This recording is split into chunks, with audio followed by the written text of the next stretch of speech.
KNUST, and then today we are here at the Academic City Tech Expo 2023 to present a project we worked on.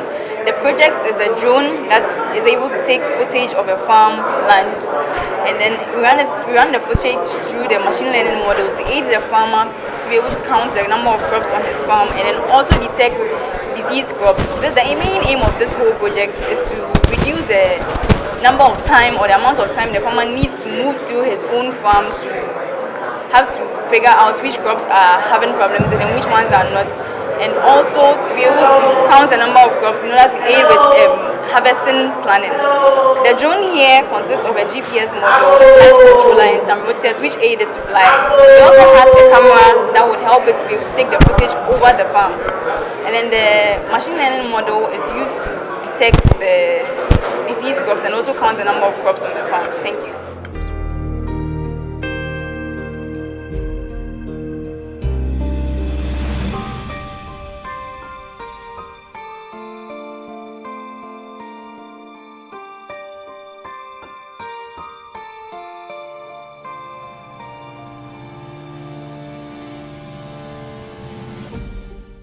Hey guys, you already know this your boy Dance God Lloyd, and this is the Science Digest Show. We did demystify the science. You know the vibes are there inside. Click on the like button, subscribe, and share. Let's go.